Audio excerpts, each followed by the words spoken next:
can't begin to express what it feels like to have people in our lives like each one of you. We have been so blessed by the kindness you've poured into us. From planning, making and bringing food, to attending to household repairs and cleaning, to taking part by offering your own gifts and talents to prepare for this celebration for Andrew. What an awesome vision of love this is to see here today. And thank you for being here.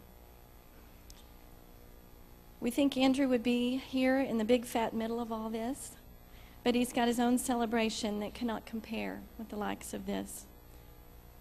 And he's planning now for each of ours. He'll probably be on the entertainment committee. I want to begin by saying that it has always been my greatest joy to be the mom of my boys. I don't know what I'd be like if I'd had girls, but I can tell you that I'm changed by the raising of sons. I've joked now that I can talk to a mom for just a short time and have a good idea she might be the mom of boys too. It seems there's a certain calmness about us and just a look in our eyes, which is actually a perpetual state of shock, as we never know what we might see, hear, find, or know, and this passively keeps us breathing.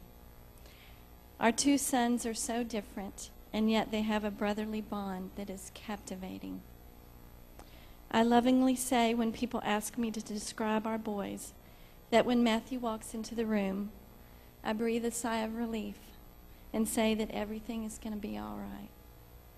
He exudes a peace and a calm about him always, and I love you. When Andrew enters a room, we shout, "Brace yourself and hang on."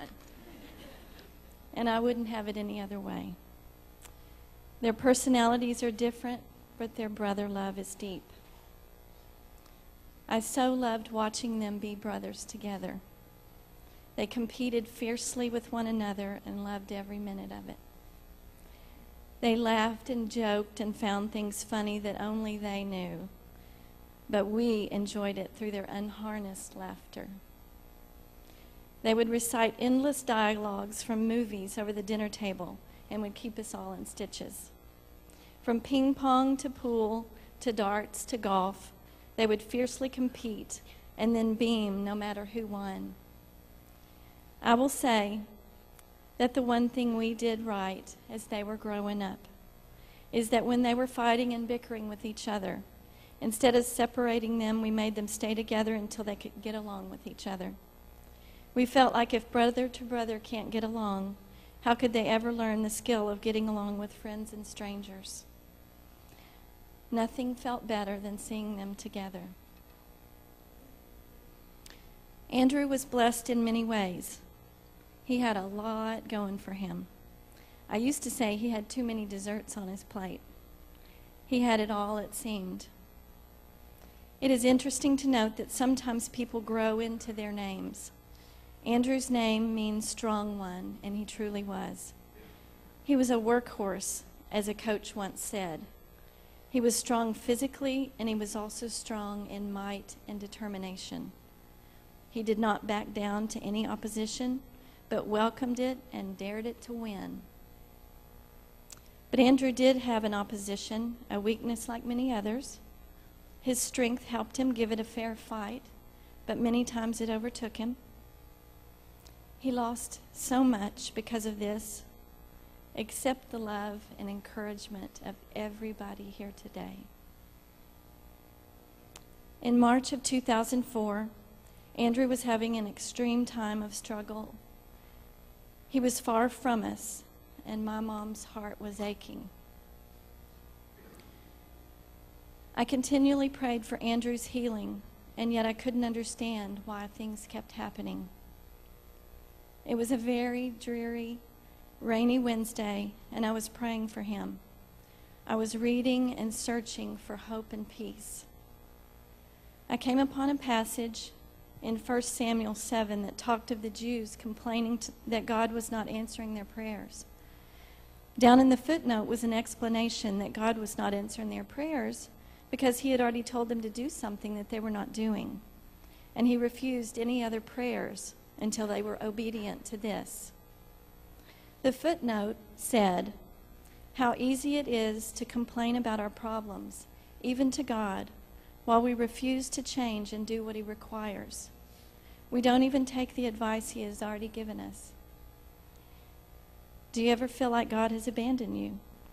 Check to see if there is anything he has already told you to do.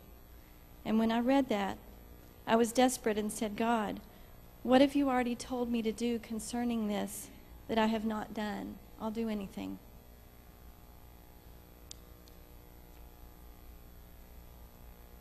Now I've heard God's voice 2 times in my life concerning Andrew. One was right before his senior year in high school, where when I asked him to help me know how to do what is right for Andrew, he audibly told me these words: "I gave Andrew to you because I knew you could handle him." To which I told him, "Not without you, I can't." And then this time, immediately after reading the footnote, I heard the voice of God speak to me, as I also was given a vision of a pair of huge, muscular forearms in front of a white robe. Only the arms, because I cannot imagine the face of God. The arms were carrying my son, and I heard the Lord say to me, "Release him to me. I've got him." I instantly knew what he was telling me. In my worry and doing, I take back what I'd asked him to take care of. From that day forward, I have released Andrew to him. Sometimes I would have to do it over and over again, even in the same day, because as humans, we always want to take it right back and worry.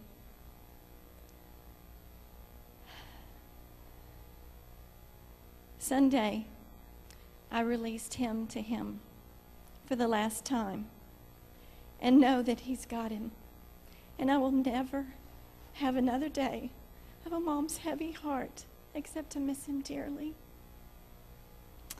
And with that said, I would like you to know that in the big scheme of things, this was only a small part of the big but condensed life of Andrew. There was so much more good than bad. There was so much more happy than sad, and so much more fun than struggle. I could stand up here for years talking about my sons, both of them, because I love them so much. But I just want to say that he gave me so much more good through all of this. My faith was strengthened by Andrew's weakness. He made a fighter out of me. I fought for him and never gave up.